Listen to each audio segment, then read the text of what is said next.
Rick, in this stretch of play from Jairus, where he's had a lot of more productive games, have you seen anything about his demeanor or confidence change? I know that's been a meaningful part for him of when things aren't going well for him. He's always been a confident kid. This has just offered a rare opportunity for some young guys to step into some primetime positions and play really high-level, meaningful minutes and feel what it's like and adapt and do well. We were talking to you last year about how you like to take a full season approach of strategizing minutes for players. Pascal's minutes per game are actually up from last year. A couple guys are like that. Is that something that you're monitoring or is of any concern to you, or is that just how it's been with injuries, the situation you guys have had this year? We're monitoring everything. You've talked a lot about Furphy, particularly his growth on defense. I mean, what are kind of, the more specific areas that stood out to you in terms of what's made him better defender? He's always been a guy who's been a little bit physical. How have you seen him sort of grow and how he handles a matchup? Well, he studies hard. The scouting film and scouting materials. He's a tough-minded kid that has a good feel for having friction without committing fouls, and that's what we want. We want to have legal defensive friction. We want to be a physical defensive team, but without being willy-nilly and marching people to the line 50 times. That's death. You can't function well doing that. So he's tough-minded. He's physically tough. He's put on a lot of strength, and he's made a lot of improvements in a lot of areas. And so the opportunity that he's getting is important. Where have you seen, growth off the ball as well? I mean, that's obviously something the guys got to learn at this level. How important that part is. How have you seen him? He's caught on to how we play when we play fast and random. He understands his job in our system. He's a guy that crashes the boards well. He's got a real knack for it. It's rare to find guys that are good crashers that can also get back, and so he does that well. So that also makes him unique. And look, he's young. He's second year. He's every day there's signs of growth. The trade deadline's in less than a week. Do you have any sort of expectation for activity for you guys? No, I say the same thing every year. I don't expect anything to happen. Ask about Q, because you talked about him being a pro. How did he kind of establish that from the beginning? He's fit in with you guys well from the time you guys got hold 2 years ago. Yeah, I mean, the energy he brings on a daily basis and the positive attitude that he has on a daily basis, no matter his role in this team, is unmatched. Lights up the room as soon as he walks into it, brings the energy when we need it, and even if we don't need it, he brings the energy. And whether he's playing or not playing, he's the same guy, and that's a consummate professional, and I have so much love and respect for him. When did you first get a sense that he had, basically one, that he had no fear about this, basically just a two-way guy? First minute I met him. Yeah. I mean, tell me more, I guess. I mean, just the way he plays. Like you said, he fears nothing when he's playing out there, and got our backs, and we certainly have his. But from the moment he stepped on the floor, you could tell, he belongs in the NBA, and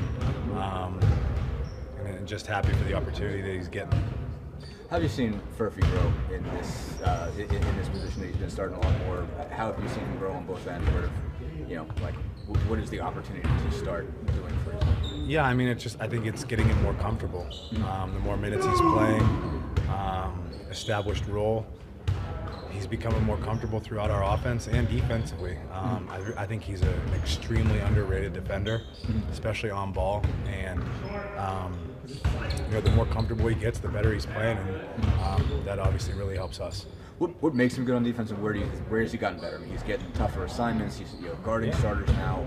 How have you seen him kind of incorporate the experience and make himself better game to game? Yeah, I mean, I think he just takes on the challenge. Guarding the other team's best player, and does it at a high level. Like I said, he's a really underrated defender, especially on the ball, and he's getting better off the ball as well, defending. So, it's exciting to see his growth, and just just excited to see him continue to become a better player. Down 14, 7 minutes to play. It was kind of reminiscent of last year's Pacers. What did you notice from the close to the game? What stood out to you? We, like you said, it was a lot of signs from last year of just playing to the final buzzer and just kind of chipping away one possession at a time, and credit the group that was in there that kind of went in and changed the game for us. Great credit to the crowd. Have you noticed at all this season how throughout the numbers have still been about the same, and the enthusiasm, despite the record, has still been there? And how's that helped? I mean, we've got the best fans. I could go on and on. The support they've shown, especially in a tough year so far, is unmatched. You're not getting that anywhere else. I know that. Got so much love and respect for our fans, and they continue to show support, and we got to go out there and make them proud. Historically, teams with poor records don't have all-stars. Do you think records should be accounted in for individual performance like that? And this is a Pascal question. What would his all-star case be to you? I don't know, but I know Pascal's an all-star. That's for certain. Without him, I think we would probably have one win, and that just says a lot about Pascal. Him going out there and giving it his all every game, doesn't miss games, and I wish Jay Huff would leave. But there's no doubt in my mind, and any doubt in anyone's mind here, that Pascal Siakam is an all-star. He's for sure an all-star. Jake for this question. Agreed. Pascal for All-Star.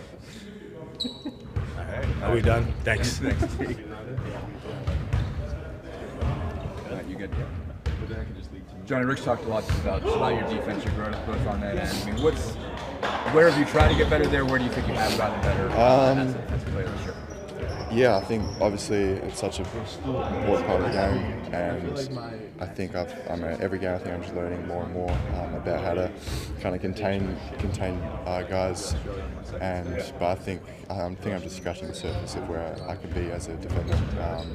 As I said, I'm learning a lot, learning how to use my body against bigger, stronger guys.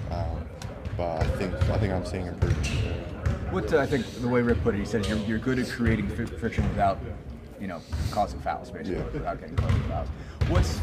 What's been the secret to you for that? I guess or how have you tried to do that, and how do you think you've been successful? I think it's something I've always been used to doing. I've always kind of been smaller on the lighter side compared to guys I've been up against. So I think it's just a combination of years of just learning how to play against big guys and kind of using little tricks and whatnot to stay in front of guys. That's pretty much it. Since you've been guarding starters, I think we talked about this maybe a month ago or something like that when you were starting to get into this lineup. Yeah. In the course of that, what have you learned about what guys that are that good do? I guess basically, like what's the difference in guarding the people you're guarding now than what you were guarding before, and how have you grown to figure out how to defend them? It's definitely big. It's a big difference. Like guarding first unit guys, kind of know, you got an idea of what they're capable of and what they kind of do. But I think my mindset is just you can't let them get comfortable. You kind of got to try to be as disruptive as possible, and just can't try not to let them get going. That's pretty much it. To be on the court at the end of a game like that where you needed to make one last stop, does that go down as kind of one of your best NBA memories up to this point? Yeah, I think so. Yeah, I kind of had to.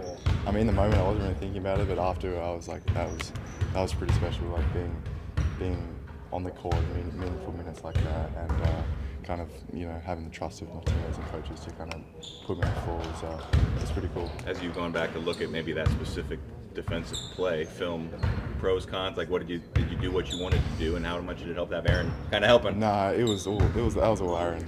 Yeah, he got by me. I obviously didn't want to foul and put him on the line, but yeah, Aaron saved the day for sure. On the other end, you hadn't scored to that point, but 2 free throws. You're very emotive when you miss at the line. So to actually make both of those in that moment like that after the stop, what did that mean to you? Yeah, it was good. Obviously, for the free throw line, I wouldn't say I struggled, but had missed more shots than I would have wanted to this year. So it was a good feeling to knock those down, but I just got to keep trusting myself. You obviously saw those guys come back a lot last year, playoffs and regular season and everything like that. what did it mean to be a part of one like that? And I guess what did you sort of learn from playing with AA and Drew and Pascal in those moments? They've obviously been a part of a lot of comebacks. And what did you get from being, I guess, a part of one down the stretch there? Yeah, I think everyone was just so kind of level-headed. Not like riding any lows or riding any highs. It's just always kind of next play mentality, and that was something I definitely noticed. Even when we got those, Aaron and Drew made those big buckets, it was just like, now we got to get it stopped. There wasn't anything, didn't overreact to anything. So that was kind of the biggest thing, just being able to take punches and how to respond. The anatomy of a comeback, when you're down 14, it kind of takes a lot of things to go well. How would you describe sort of the finish to that game? I think it was more so that we, for lack of a better term, just never let go of the rope. I guess we stayed in the game. We didn't give in when it seemed like the game wasn't going to go our way. Early on, it seemed like that it was just going to be that type of game. But obviously, last year this team had a lot of comeback wins, so it was fun to be a part of one of those. But last year, Tyrese made a lot of those plays, and early this year in the clutch situations, it'd been go to Pascal. A little bit different in that it felt like every time, whether it was a stop or a score, it was somebody different. Yeah. How rewarding was that, and for you to be a part of it? Well, I was going to say that's a great part of this team is like we got a lot of guys that can do a lot of things at the right times. We got Drew, who made that ridiculous shot. Felt like we all locked in on defense pretty well. Honestly, I don't remember the whole thing just because it was kind of a whirlwind. But it was really cool to be a part of. Did you think your three was good the whole way? It really teased me a little bit. I was like, it's good. Nope. Yes. No. So I think each of the points counted individually of the three. It was like 1, 2, 3. It stayed on the rim. And I know you always have to be ready, but the last week has been kind of like big swings in terms of the Atlanta game and then being on the court late. What's your mindset just as you're going through kind of waiting for your opportunity? It's been my career. I've been in situations where I play a lot of minutes one game, then a little the next game. I've been in the G League where I would play a ton of minutes in the G League and then move up and not play at all. It feels pretty normal, honestly. So just got to stay ready, and that's kind of my job description. So. Did it track kind of with the way Rick explained how it was going to go for all you guys? Yeah, I mean, we have a fluid lineup. We've been playing some teams that play small. Like, it makes sense. And I think everybody knows that things could change in an instant. They could go big, and then we got to change things up. So it's just got to get used to that, or you have to be used to that. It sure seems like you and the other centers are close despite always rotating minutes. How is that, for lack of a better term, center room become friends this season? It's awesome. I mean, shout out to Tony Bradley. We're bummed he's not with us anymore. He's going to have a great situation somewhere else. I'm sure he's going to get picked up by somebody. But he was always just awesome. He was like just a guy who would be encouraging to everybody, especially all the bigs. We would all be tight as far as just talking to each other during games, figuring out what we needed to do. Micah's fit right into that. I've known Micah for a long time. I knew he would. And Zeke's just been awesome. He's had a lot of injuries that he's had to come back from, but he's been doing great, and he's fitting right back in. Did you ever wonder in your life if people would ponder that you'd be in the dunk contest? I remember watching dunk contests when I was a kid, thinking, man, that would be awesome. And I was kind of doubted it just because 7-footers typically are at a bit of a disadvantage just because dunks don't look as interesting. But that's why. Got to go for weird and a little like the reverse dunks always look a little bit strange anyways. So we'll see. Hopefully. Fingers crossed.